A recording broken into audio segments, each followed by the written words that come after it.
నా ప్రియమైన దేవుని ప్రజలారా, మన ప్రభు అయిన యేసుక్రీస్తు పేరట మీకు శుభములు తెలియజేస్తూ ఉన్నాను. ఎలా ఉన్నారండి? బాగున్నారా?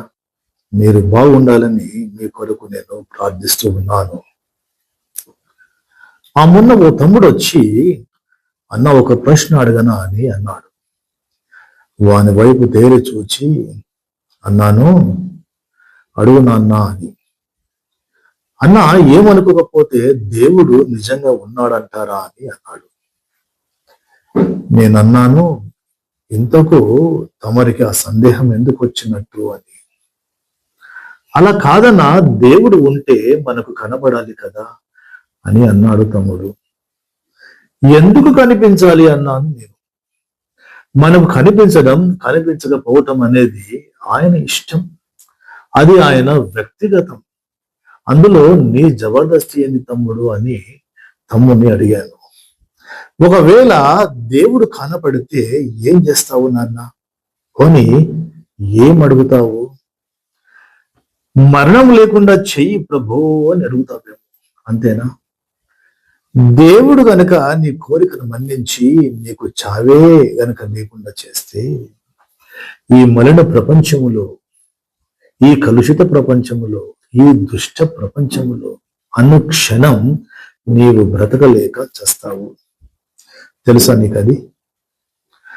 లేకపోతే నీతో వేగలేక నీ తోటి వారికి త్వరగా చావు వస్తుంది, కాదంటావా?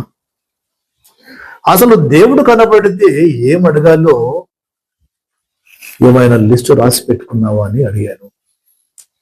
అయితే బాగా ఆలోచించున్నాన్న, ఆ లిస్టులో ఉన్నవన్నీ కూడా ఆయన ప్రమేయం లేకుండానే తీరే మార్గాలు నీకు అనేకము కనిపిస్తాయి. అయినా కనిపించని దేవునితో మాట్లాడటం ప్రక్కన పెడితే, కనిపించే మనుషులతో నీవెంత మాత్రం మాట్లాడుతున్నావు? సరే అనుకుందాం, ఒకవేళ దేవుడు నీకు కనబడితే ఆయన నీవనుకున్నట్టుగా లేకపోతే మళ్ళీ అదో పెద్ద తలనొప్పి నీకు, కాదంటావా? కాబట్టి నేను అనుకుంటున్నాను, కనబడకపోవటమే ఉత్తమమని దేవుడు అనుకున్నాడేమో. ఏమంటావు? సరే, ఏదేమైనా దేవుడు నీకు కనిపించనందుకు దేవుడే లేడని అంటావు, అంతేనా? ఏమండి, ఇది కేవలము ఆ తమ్ముడి సందేహమే కాదు, నేడు అనేకుల సందేహమై ఉన్నది. పగటి వేళ ఆకాశంలో నక్షత్రములు కనబడనంత మాత్రాన నక్షత్రములే లేవన్నామా? అలా కాదు. పరిశుద్ధ గ్రంథమైన బైబిల్ ఏమి చెబుతుందో చూద్దాం. దేవుడు ఉన్నాడని, తన్ను వెదుకు వారికి ఫలము దయచేయువాడని విశ్వాసముతో నమ్మాలని హెబ్రీ పత్రిక 11వ అధ్యాయము 6వ వచనంలో వ్రాయబడి ఉన్నది. దేవుడు అనుకుంటే తన్ను తాను అందరికీ ప్రత్యక్షపరచుకోగలడు. అలాంటప్పుడు విశ్వాసం యొక్క అవసరతే లేదు కదా. పునరుత్థానుడైన యేసు శిష్యులకు అగపడినప్పుడు 12 మంది శిష్యులలో ఒకడైన తోమా అనే శిష్యుడు వారి మధ్యన లేకుండెను. అప్పుడు మిగతా శిష్యులు తోమాతో అంటున్నారు, తోమా, మేము ప్రభువును చూచితిమి అని. అప్పుడు తోమా అంటున్నాడు, నేను నమ్మను, నో వే పాసిబుల్. నేను ఆయన చేతులలో మేకుల గుర్తును చూచి, నా వ్రేలు మేకుల గుర్తులో పెట్టి, నా చెయ్యి ఆయన ప్రక్కలో ఉంచితేనే గాని నమ్మనని వారితో చెప్పెను. యోహాను సువార్త 20వ అధ్యాయము 24-25 వచనాలలో ఈ మాటలున్నాయి. అయితే 8 దినములైన తర్వాత ఆయన శిష్యుడు మరలా లోపల ఉన్నప్పుడు ఈసారి తోమా వారితో కూడా ఉన్నాడు. తలుపులు మూయబడి ఉండగా యేసు వచ్చి వారి మధ్యను నిలిచి, మీకు సమాధానము కలుగును గాక నేను. 26వ వచనము. తరువాత తోమాను చూచి, నీ వ్రేలు ఇటు చాచి నా చేతులు చూడుము, నీ చెయ్యి చాచి నా ప్రక్కలో ఉంచి అవిశ్వాసివి కాక విశ్వాసివై ఉండుమనెను. 27వ వచనము. అందుకు తోమా ఆయనతో అంటున్నాడు, నా ప్రభువా, నా దేవా అని. 28వ వచనం. ఇప్పుడు చూడండి 29వ వచనములో యేసు తోమాతో ఏమంటున్నాడు? తోమా, నీవు నన్ను చూచి నమ్మితివి, అయితే చూడక నమ్మిన వారు ధన్యులు. చూడక నమ్మటమే విశ్వాసం. ఏమంటారు? అంటే దీని అర్థం ఆయన ఉనికికి ఆధారం లేదని కాదు. ఆయన కనబడితే ఉన్నట్టు, కనబడకపోతే లేడన్నట్టు కాదు. కీర్తనలు 19వ అధ్యాయం 1వ వచనములో దేవుని మహాత్మ్యమును గురించి ఈ విధముగా వ్రాయబడి ఉంది. ఆకాశములో దేవుని మహిమను వివరించుచున్నది, అంతరిక్షము ఆయన చేతి పనిని ప్రచురపరచుచున్నది. రోమపత్రిక 1వ అధ్యాయము 19వ వచనము 20 వచనాలలో ఈ విధంగా వ్రాయబడి ఉంది. ఎందుకనగా దేవుని గూర్చి తెలియశక్యమైనదేదో అది వారి మధ్య విషదమై ఉన్నది, దేవుడు అది వారికి విషదపరచెను. ఆయన అదృశ్య లక్షణములు అనగా ఆయన నిత్య శక్తియు దేవత్వమును జగదుత్పత్తి మొదలుకొని సృష్టింపబడిన వస్తువులను ఆలోచించటం వలన తేటపడుచున్నది కనుక వారు నిరుత్తరులై ఉన్నారు. ఏమండి? ఈ సువిశాలమైన బ్రహ్మాండము, అందులోని సూర్య చంద్ర నక్షత్రములు, ప్రకృతి అందాలు, దాని వింతలను పరిశీలించినప్పుడు ఖచ్చితంగా ఈ సృష్టి వెనకాల సృష్టికర్త అయిన వాడు ఒకడు ఉన్నాడని మనకు తెలియట్లేదంటారా?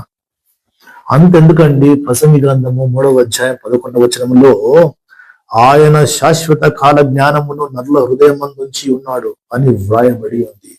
అనగా మనకు తెలియకుండానే దేవుడు ఉన్నాడన్న గ్రహింపు, నిశ్చయత మన హృదయం అనే పలక మీద దేవుడు రాసి పెట్టాడు. అందుకే ఈ జీవితము తర్వాత ఇంకో జీవితము ఉంది అని, ఈ లోకమును విడిచిన తర్వాత మరో లోకముందన్న సత్యమును మనము నమ్ముతున్నాము కదా. అయితే కొన్నిసార్లు ఈ సత్యాన్ని జీర్ణించుకోవడానికి ఇష్టపడక కొందరు దానిని తిరస్కరిస్తారని కీర్తనల గ్రంథము 14వ అధ్యాయం 1వ వచనంలో వ్రాయబడి ఉంది. మనం నిజాన్ని కొట్టేసి దాచేసి దేవుడు లేడనుకున్నంత మాత్రాన దేవుడు లేకుండా పోడు కదా. అది కేవలము మన అవివేకమే అవుతుందని బైబిల్ సెలవిస్తుంది.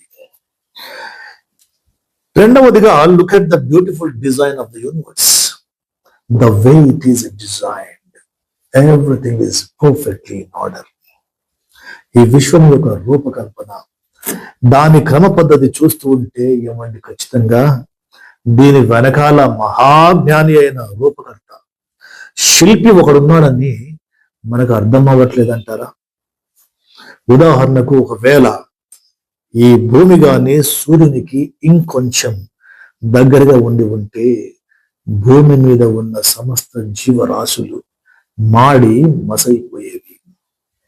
అలా అని కాస్త దూరంగా ఉండి ఉంటే ఈ భూగోళం ఒక స్నో బాల్ లాగా తయారయ్యి నివాసయోగ్యంగా ఉండేది కాదు. అప్పుడు మనకు ఐస్ ఏజ్ గుర్తుకొచ్చేది, మంచు యుగం. సరిగ్గా అది ఉండాల్సినంత దూరంలోనే ఉంది అంటే దాని నిర్మాణకుడు, రూపకర్త ఎంత జ్ఞాని అయిన వాడు కదా.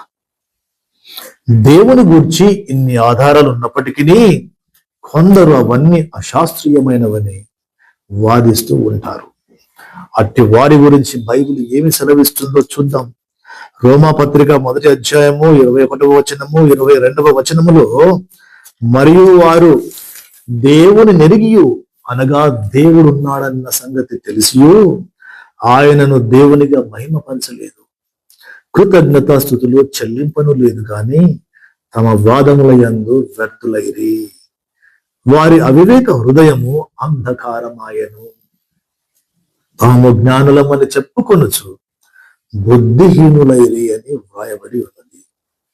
అట్టి వారు ఒకవేళ దేవుడున్నాడని ఒప్పుకుంటే ఆయన పట్ల భయభక్తులు కలిగి జీవించాల్సి వస్తుందని భయం. ఆయన లేడని వాదిస్తే ఇక స్వేచ్ఛగా భయం లేకుండా వారికి ఇష్టం వచ్చినట్టు జీవించవచ్చునని వారి ఆలోచన.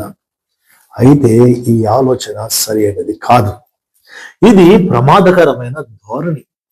ఇటు ధోరణి అట్టి వారిని ప్రమాదపు టంచులోనికి నెట్టివేస్తుంది, డేంజర్ జోన్ లోనికి పడవేస్తుంది.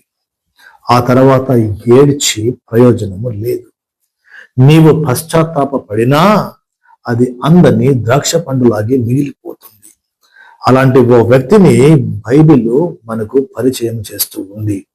హెబ్రీ పత్రిక 12వ అధ్యాయం 17వ వచనములో, ఏశావు ఆ తర్వాత ఆశీర్వాదము పొందగోరి కన్నీళ్లు విడుచుచు దానికోసరము శ్రద్ధతో వెదకినను మారు మనసు పొందని అవకాశము దొరకక విసర్జింపబడినని మీరెరుగుదురు. ఏమండి, ఈ మాటలు చదువుతూ ఉంటే నా ఒళ్ళు గగురు పడుస్తుంది. ఇక్కడ ఏశావు గుండెలు బాదుకుని ఏడుస్తూ ఉన్నాడు. ఒక్క ఛాన్స్ కొరకు అడుగుతున్నాడు దేవుణ్ణి. కానీ ఏం ప్రయోజనం? ఏడవలసిన సమయంలో ఏడ్చి ఉంటే ఎంత బాగుండేది కదా. సమయం దాటిపోయిన తర్వాత ఏడ్చి ఏమి లాభం? ఏశావు జీవితం మనందరికీ ఒక హెచ్చరికగా ఉన్నది. ప్రియ నేస్తమా, నా వేదన ఒకటే, నీవు ఇంకొక ఏశావు కాకూడదని, నీవు ఇంకొక ఏశావు అమ్మవు కాకూడదని. బైబిల్ అంటుంది, ఇంత గొప్ప రక్షణను మనము నిర్లక్ష్యము చేసిన ఎడల ఎలాగో తప్పించుకుందాము. ఇదిగో ఇప్పుడే మిక్కిలి అనుకూలమైన సమయము, ఇదిగో రక్షణ దినము, వాయిదాలు వేయవద్దు. ఇదిగో నీ కొరకై ప్రాణము పెట్టిన నీ ప్రాణ స్నేహితుడైన యేసు క్రీస్తు ప్రభువునందు విశ్వాసముంచి మారు మనసు పొందుము. అప్పుడు నీవు రక్షింపబడదువు, పరలోక రాజ్య పౌరునిగా చేయబడదువు. God bless you. దేవుడు నిన్ను దీవించి ఆశీర్వదించును గాక. షలోమ్.